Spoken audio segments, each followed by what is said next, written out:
Hello, I'm Brigantia Blackbird of Blackbird Grimoire. Welcome to the daily forecast for Monday, May 20th, 2024.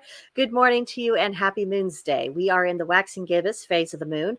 We are moving from Taurus season to Gemini season today. We're in the Celtic tree month of Hawthorn, Beaver season, and we are in the Pluto retrograde. So our astrology for today, the sun begins in Taurus, a fixed earth sign representing practicality. And then at 7:59 a.m. Central Time, the sun will enter Gemini, a mutable air sign representing communication. So expect, the element of air to be a lot more active in this coming season, and for people to be a little bit more effusive than what perhaps they were before. The moon begins the day void, of course, and then at 5:34 p.m. Central Time, it enters second quarter Scorpio, a fixed water sign representing self-confidence. But for the vast majority of the day, the moon will still be void, of course. So if you have any kind of magical workings that you're wanting to do, again, delay that until this evening, because otherwise you're not going to get any effect. So Mercury is in Taurus, fixed earth, representing artistry. Venus is in Taurus, fixed earth, representing artistry. Mars is in Aries, cardinal fire, representing initiative. Jupiter is in Taurus, fixed earth, representing practicality. Saturn is in Pisces, mutable water, representing imagination. Uranus is in Taurus, fixed earth, representing practicality. Neptune is in Pisces, mutable water, representing imagination. And Pluto is retrograde Aquarius, fixed air sign, meaning that we need to examine our intentions. And as always, remember the Pluto retrograde mantra: reflect, heal, and evolve. So we're still in the waxing gibbous, so we still need to cultivate our intentions. Now for the Scorpio moon that comes around later today, remember your dues are focus, research, and examine motivations, both your own and other people's. But a few don'ts are family gatherings, if you can avoid it.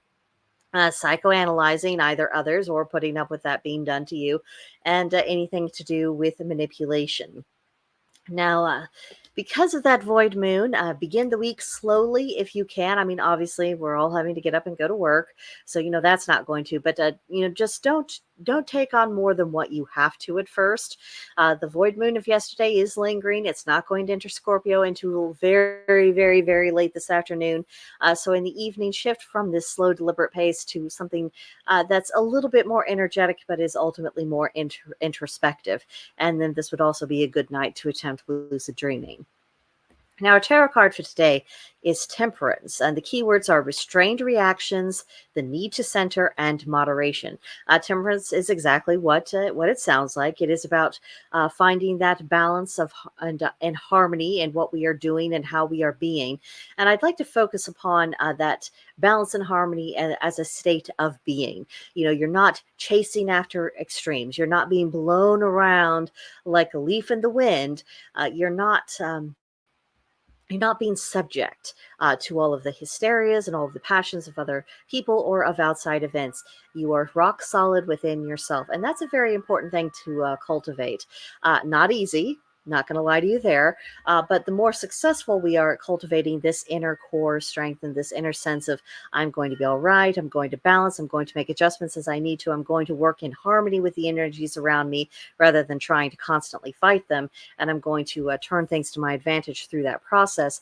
The more you are doing that, the less you're going to be getting emotionally overwhelmed or feeling generally untethered, and the less you're going to feel that you are being victimized by events. You'll see what the events are going around you are, but you're also going to be able to see opportunities within them.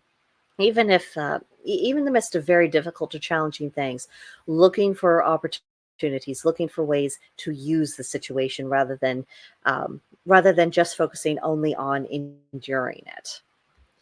Now, next up, we have our Celtic triad for today, which reads, there are three falsehoods: a falsehood of speech, a falsehood of silence, and a falsehood of demeanor. For each one of these will make another believe what they ought not. So, sounds like another Monday to me. This is very much what we are subjected to every single day. People are lying to us with their words. They are lying to us with the information they withhold, and they are lying in their behaviors, giving us a false impression of who they are, leading us to believe that they will conduct themselves in a way that ultimately that they will not.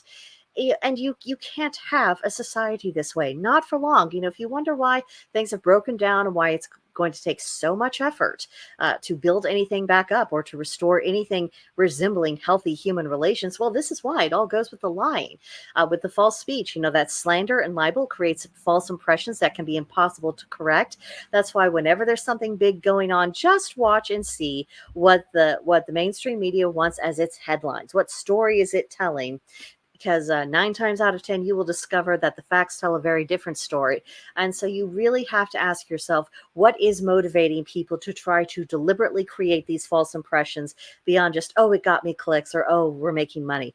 There are people who do it just for those pathetic reasons, but there are also people who have far more sinister intentions. They want people to believe false things because it makes them easier to manipulate. And then false silence, allowing lies to stand without correction. That just encourages further lying. It emboldens the liars, and it makes it even more difficult for people who are trying to discover truth, or at the very least trying to discover fact. Just trying to find fact is very challenging these days. It makes it harder for them. It demoralizes them. And again, you have to consider what motivates people who want to have people in this state of uncertainty. What do they get out of it? Again, more often than not, money, power, influence. And then false demeanor. This is, I think, the cruelest cut of all, because what have we been told our whole lives? Actions speak louder than words. If look to someone's actions, that'll tell you a better story than what their words ever will. And most often that's true. However, again, if people are committed to creating this false impression, they will act in a manner that goes along with the illusion that they're trying to construct. And it's very cruel, because then a person who didn't catch on to them for whatever reason, and this can happen to anybody. I don't care how fine-tuned your psychic senses are. No one, it has 100% accuracy with that. Nobody. Don't tell me you do. I'm not going to believe it. I'll pat your head and I'll say, that's nice, dear, but I'm not going to believe that's the case. I'll be more concerned about you lying to yourself at that point. But everyone gets it wrong. Everyone, sometimes, because we didn't see it or we weren't around them, or there's just something that was withheld from us, sometimes we just form the wrong idea about someone. And sometimes they did that for their own advantage, and sometimes we do find ourselves on the wrong end of that. And that really destroys the confidence, because how could it not? You were looking at their actions. Shouldn't that have been telling the truth? Yes, it should have, if they had a shred of honor and decency. But some people have decided that honor and decency are just old-fashioned things that just, get in the way. And they are having their laughs. They are having their day right now. But more and more and more, I think people are just getting sick of it. More and more people just want to know where they are, where all of us are. Just say it like it is and be done with it. People can decide what to do on that. I think there is starting to be a hunger for just to be on solid ground again, even whether they like that solid ground or not. And ultimately, I do think that impulse will help break down some of the tribalistic faction fighting that we see all the time. I think that I think this once it gains critical mass, I should say, I think that'll be one of the factors that helps lead us out of our current difficulties. Now, today's magical intention is imagination, and for this, the color is gray, the plant is jasmine, the animal is the goose, and the crystal is aventurine. So do you cultivate your imagination so you can better envision possibilities?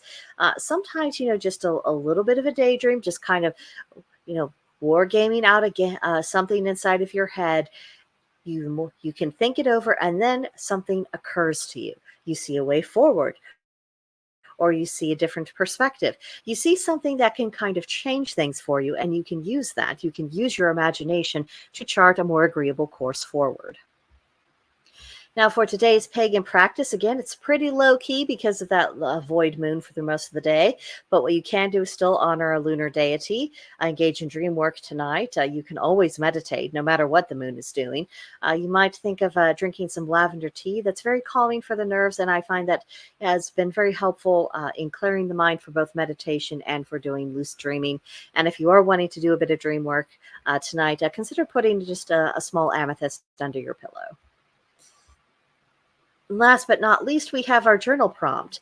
Brainstorm a Yule themed hand fasting. Now, I know that for many of us, we're starting to get summer like temperatures. So, thinking about a Yule themed hand fasting might be a bit of of a, of a disruption to our general mode and thought process, but just think about it. Think about, what would be the opposite of right now, what would be pretty, what would pick up on a lot of our common Yule symbolism, and just have fun with it. See what you come up with.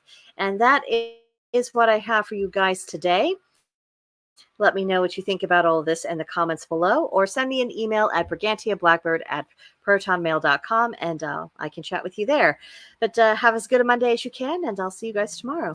Bye.